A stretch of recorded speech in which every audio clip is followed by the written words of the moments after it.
Hey YouTube, Dawson Rider here. Happy day after Power Rangers Day. I'm making this video in honor of Power Rangers Day, but I decided to place it after, just in case there's Power Rangers news on Power Rangers Day. I'm saying the word Power Rangers so many times in a row now, but in case there's news, I wanted to leave that day open for that video. Plus there's another type of video I might make on that day, so just feel like it's Trina's birth week, where we're celebrating all week, except it's really just the 20th and 29th. And now that I'm thinking about it, didn't Hasbro once do a weird thing where they're like, we're celebrating it all week, and then it was like a series of lame announcements? Anyway, this is my updated Power Rangers Top 10. I didn't want to do a fully updated ranking because I want to do a tier list video actually for my seasons, but I have another tier list video I want to do first. But also I did Cosmic Fury recently. I feel like the tier list thing will be different enough, which you'll see when I do the video. But my top 10 has shifted a bit and I thought it would be a fun video to do. So let's go ahead and get started. We're going to piss people off right away. Classic Dawson with number 10, Hyperforce. Because I'm going to get the purists that are like, it's not a real season, blah, blah, blah, Sentai forever, or whatever the hell nonsense. But I could not think of another season that I wanted to put here. Like, I was like, okay, Hyperforce, but I'm like, maybe I'll put a regular season just because I don't feel like dealing with the comments. But there wasn't a season that I felt right putting in this spot for in terms of my personal favorites. And again, it's my list. It's funny because these videos are some of the most fun to make, but they're not always the most fun to read the comments on because so many fans have a hard time understanding these lists are a personal list and I'm not making a mandate, and having a differing opinion angers people online very often. But I love Hyperforce as a series. I know it's non-traditional. It's not the easiest to rewatch as the others, like not meaning that it's not enjoyable, but of course each episode is 2 to almost 3 hours. So it's more one that you might rewatch every few years, have on in the background, or like I do, I'll rewatch at least part of the Halloween one every year for Halloween. But I just love this series. Despite the fact that it's an RPG series, I was so engrossed in the story. Like, not just of that era was it a breath of fresh air, because the Neo Saban era was so starving for characters and story, so it was a breath of fresh air there, but in general, not an over-exaggeration, it has some of the best storyline for me and characterization. And the fact that you're able to visualize that so well through the characters' performances and the DM narrating everything, and the humor that comes out of the spontaneity of it, and the inside jokes and the chemistry, it felt like the Legends of Tomorrow version of Power Rangers. I love the suits, and I love the concept of the cameos and all that. It was kind of a better anniversary season than most anniversary seasons we've gotten. Better than Go Junior, quite frankly. It's not hard to clear. You know, a random rerun of Friends is better than any episode of Go Junior. But anyway, I just love Hyperforce. I love Hopperforce. That's the new spin-off from Stranger Things. They don't know about it yet. You can't say anything. Hyperforce, I just love it. It's such a nice surprise for me, and it's always going to hold a special place in my heart, which is why it's in my top 10 favorite PR series. And at number 9 is Time Force. Probably controversial to have this lower on the list. It's usually in people's top 5 as part of like the group think. I still do love Time Force. I think it has a great cast. It has a great storyline. It started to get things a lot more mature in Power Rangers. You know, I think starting with In Space was when things evolved out of that Pleasantville style feeling of the original series. But Time Force and Wild Force, I think in particular, had some really mature themes and villains with Rancic. I think it was one of those great ones where we took the framework of Sentai, but then we did things a little bit differently, mainly with an original villain that improved it. I still haven't seen Time Ranger, so I don't know how I'm going to like it in comparison, but I did really love this series a lot. I thought it had a really strong story. It's one of those ones, I think, with a magic cast of characters that was just a special cast with special chemistry. The only reason it's lower on the list for me is even though I like it, it's kind of fallen in the rankings over the years. Not that I dislike it more every time I rewatch it. I mean, I guess I am, but not in an overly negative way. It's not like I'm rewatching it and I'm like, oh, I don't like this anymore. It's just like, oh, this had a lot more filler and boring spots than I remember, and I'm actually enjoying watching the season more. And when I was thinking about my top 10, and a lot of my top 10s for a lot of things recently, I'm going more on what do I enjoy watching more, which is, I think, more important than like, oh, what's the group think on this? Or like, is this technically better? Like, weighing, yeah, this is technically better, but I like this more, and I think that's fine. So I still love Time Force. It's just a bit lower for me.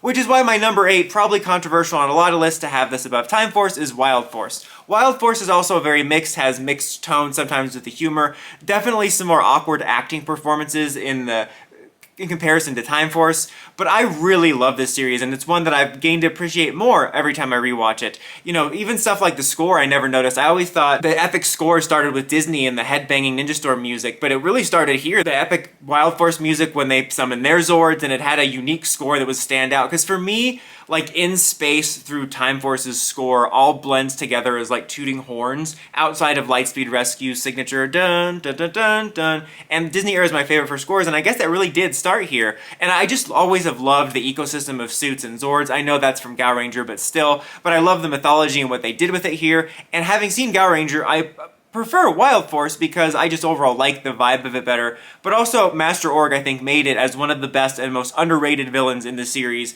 having a actual irredeemable human villain, which is something a lot of the time Sentai and Rider won't even want to do depending on the season. Rider more so than Sentai will do it, but very often in Sentai when you have a human villain you have to humanize him or let him live, and that was such a fascinating storyline, and I've really just grown to appreciate this season more and more, and I have a soft spot for it. Coming in at number 7 is one that has fallen in the ranks a little bit, I believe, since last time, is Mystic Force. And this one hasn't fallen in the ranks because I've liked it less revisiting it, but it's just because there's other ones that have moved up. Because I really do like Mystic Force. It was a series that I did struggle with when it first came out, but after Dark Wish, I was really on board. It was one of those series then when you go back and watch the episodes you struggled with, you actually then enjoy them now that you're used to the cast. As I think the cast is underrated. I'm not necessarily the biggest fan of Nick, but I do think the Mystic Force stuff is overplayed. I think there are plenty of other seasons, both in Power Rangers and Sentai, that give characters a similar treatment, but for whatever reason, we decided to single it out. I'm not saying it's not sort of a problem, but it doesn't bother me because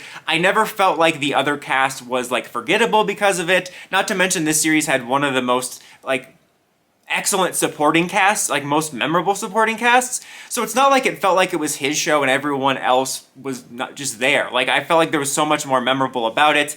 I love that, again, they took the framework of Magiranger and they filled it in differently with their own twists and turns, and it had much more of a mystical Mystic Knights feel than a magical feel. Plus, it also is proof of concept of, I think, 32 to 38 episodes is the sweet spot for a Power Rangers series. I still love the epic music score, the dun dun dun dun dun dun dun. I even like the theme song. I know that a lot of people don't like Mystic Force and Overdrive's theme songs. Overdrive's is alright, but I actually really like Mystic Force's. The demos we did get for the other ones were pretty good, but I'm kind of glad we got this one because of the instrumental of it all. But this one hasn't fallen because I dislike it more, just there's another one that I have grown to love more. In fact, it almost cracked my top 5, which is number 6, Jungle Fury, because this one is very special to me because it was the first one that I watched after starting Sentai, but it also managed to be all its own thing and make me fall in love with it in its own merits with the cast and the characters. Has my favorite Ranger of all time, RJ. You know, it's got fake MPH, it's got Fran. It does have some mixed spots near the end, I think, that has it just out of reach of the top 5, but this is probably one of my 2 most favorite seasons to rewatch. It's just such fun, and I've said this before when I've spoken about the season, it's such a mood lifter, and I love the theme song and the energy. And the Spirit Rangers, there could have maybe been a better story for that, but man, those are so cool. People always talk about the Titanium Ranger when it comes to the original Rangers, and he did get the cooler story, even though it was a little rushed, where one minute he was like, I'm raised in hell, and then 2 minutes later he's like, golly gee, Pop, sure hope I didn't make you mad. But these suits clear the Titanium Ranger suit for me easily. But I love this series. This is the one I probably rewatch the most in addition to another in the top 5. In fact, it's one that often comes on. I don't remember what the free streaming service that does like the Power Rangers for 24 hours thing. Every now and then when I'm bored and I want to watch PR or I can't find something to watch, I'll pop that on in the background. And Jungle Fury is on quite a lot, so I just really love that season even more now. But now with the top 5, we have SPD, which I wanted to put Jungle Fury in the top 5, but I could not knock SPD out of the top 5. It is a very special season. In fact, sort of recently I did a video talking about the anniversary of SPD. As we're in the year 2025, where are the aliens? Where's Piggy? Where's Doogie? Oh, that's a different universe. But I talked about how that was such a special series. Yet again, another series with kind of a lightning in a bottle cast in terms of just the chemistry and the characters. Everyone's so memorable. Everyone got their own storyline. This is yet another one where, having seen Deca Ranger, I like that we took the structure of it but gave it a story. Like, Deca Ranger was much more episodic, but we actually gave it its own story with its own original villains. The A-Squad stuff I thought was so cool. I mean, sure, they look like the Rangers that would be the team for the Kingdom in The Walking Dead, and it's just repaints. But the idea of a Ranger team that turned evil because they were bribed and not, you know, made evil with a spell or like constructed to be evil like the Psychos, and the idea of the B team having to take over as Earth's main Rangers is super freaking cool. Like, I don't have a whole lot to say that hasn't already been said. It's just an excellent series, and I just couldn't knock it out of my top 5. Now here's where we're starting to get some changes of the top 5. Number 4 for me now is RPM. Still an excellent series. I still vastly prefer the Eddie Gazellian half. It kind of reminds me of Hibiki in a way. RPM is like the Hibiki of Rangers for me in terms of I love the first half so much, and then the second half I still like, but I wish we gotten the full vision of the original writer of it. But yeah, yet again a season where I've spoken so much about it, I feel like if you watch any of my other videos it's going to be repeated points, but I like that we had a much more mature season with really like kind of dark and mature elements of Dr. K's backstory, and yet it still had this lightness and funniness, some of the most memorable humor, you know, that is not spandex, I'm Scottish. one of the best casts in terms of fleshing out all the characters. I love that we did all these different snapshots of them with like Ranger Red, Ranger Blue, Ranger Yellow, all that stuff. So I'm still always going to love this series. It just has fallen in the ranks in part because I don't like the second half as much, but in part because the other three on this list, or mainly the top two, again, the rewatchability, that's the huge thing. Not that this isn't rewatchable, but I never really find a huge urge to rewatch this. RPM, even though it's not like a dark series or a tough series to get through, you know, it's not like some seasons of TV or movies, it's like, oh, that's a heavy thing, I'm only watch it every few years. But for whatever reason, I only have the urge to revisit it every few years, like, oh yeah, I want to experience that. It's not one like Jungle Fury, where I could pop on an episode right now, and I could rewatch the same episode tomorrow, no problem. Number 3, might surprise a lot of people that it has fallen in the ranks, is Power Rangers in Space, my previous number 1. That's right, ding dong, the witch is dead. No, I love In Space still one of my all-time favorites. It embodies everything I love about the crazy shared universe we built out of all this Sentai footage and Beetleborgs and all that stuff. I know the Beetleborgs didn't show up in this, but you know what I mean. And it's this great, excellent, satisfying conclusion. It's actually kind of crazy. I wonder what the reception would be now if In Space was to be the final season. I don't know at what point during In Space's production they found out they were going to come back for Lost Galaxy, but we do know that at one point it might have ended there. But I wonder, like, hypothetically, if a season like this had aired, what the reception would be if it's the final season. It's certainly a stronger feeling final season than Cosmic Fury, but like you didn't have any cameos and stuff, and I feel like everyone's so cameo crazy. It's with Toku more so. I'm honestly fine with the cameos in the superhero movies nowadays, but the Toku's overdone it. But anyway, I still love this series, and it is still fun to rewatch. But pretty much the only reason it's fallen in the ranks is I realize there's 2 seasons I just personally enjoy watching more and are special to me because of that. And these are the new top 2 now. Number 2, Ninja Storm, which I almost had as my number 1, but then I did some thinking and some soul searching. I did a lot of deep therapy for this video to figure out the right choices for this. But Ninja Storm, I still love it, but there's one that's number 1. I think you know what it is because it's the only one missing. Well, not the only one missing because I didn't do all the seasons. What am I talking about? Did I think I was doing a ranking video for a second? Maybe I need to go back for therapy. Anyway, Ninja Storm, probably my favorite season to rewatch. It's so much fun to revisit, and I love the characters, I love the humor, I love the Ninja Storm headbanging music, the Ninja Storming music. It's one of the most fun for me to put on in the background, and it's one that I didn't watch at the time because I had kind of been like, oh, I shouldn't watch this anymore, I'm too old.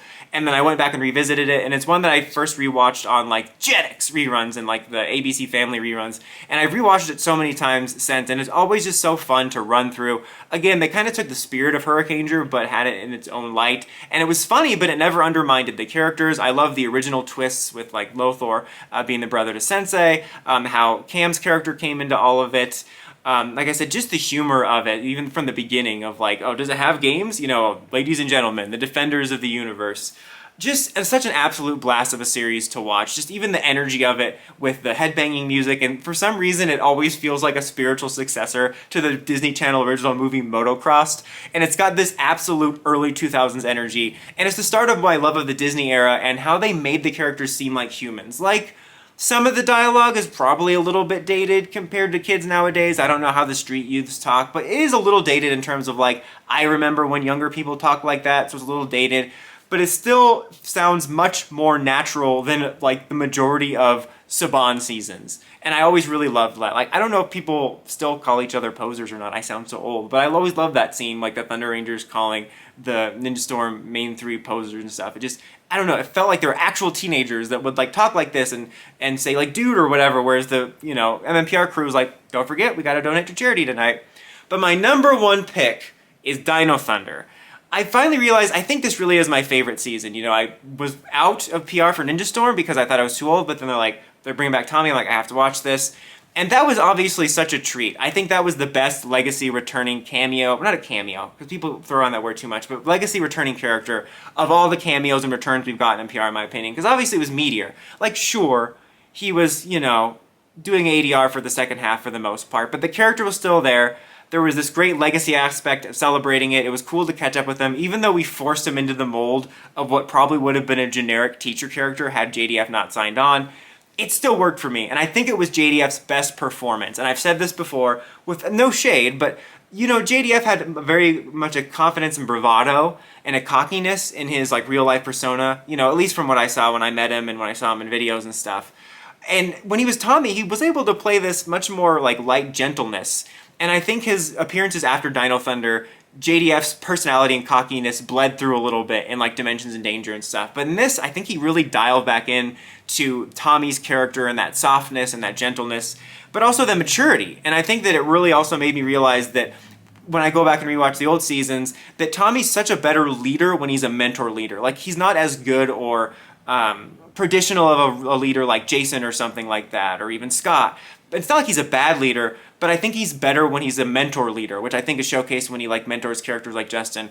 And I think that this season really showcased that. And you of course get like my favorite clip show, which is Legacy of Power, and it was cool to see all that history come together. But the thing about Dino Thunder is, if JDF hadn't signed on and we had gotten a generic Dr. O that wasn't him, I still think it would be a top tier season. Again, the characters are behaving like normal humans, talking like normal humans. One of the best examples of showing 3 flawed characters become better people instead of perfect Pleasantville mannequins and making it seem like you have to be that perfect or shaming you for making fun of friends. I still am always annoyed at the stupid Dino Charge story of Chase having the bond frayed with his gem because he poked fun at Shelby. You're not real friends if you don't tease each other. I'm sorry. And this was a series where they constantly teased each other, almost bullied each other when they first met, but we got to see them all get better and grow together. And even Connor was still kind of a douche at the end a little bit, but he was now a nicer douche. You know, he was an a-hole, but he wasn't 100% a dick. But you know what I mean? It was just such a great cast of characters to watch them grow and change together. I love the story we spun out of it. It had absolutely nothing to do with Abaranger, but I loved the idea of a villain that didn't want to destroy the Earth like all the other sickos. Mesogog is a fantastic villain, fantastic design. I love that. Also love the music here in this series. Also, we got Lost and Found in Translation, an episode absolutely ahead of its time. You know, with the conversation about PR and Super Sentai that we have ad nauseum for decades in the fandom now, or at least a decade, I don't know, time, weebly wobbly, timey-wimey. And then one of the best team-ups, also in my opinion, as well. Just an absolute top-tier season that I think is the perfect mix of rewatchability and quality, because that's what this list was about. Was I was more valuing, what do I enjoy more? Like, even if this season I think is better objectively, if I enjoy this other season more, it's being ranked above it.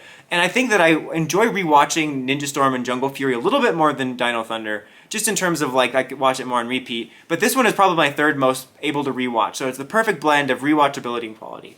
But that is just my list for in honor of Day After Power Rangers Day. Let me know your top 5 or top 10 favorite seasons in the comments as always. Till next time, Dawson Ryder signing out.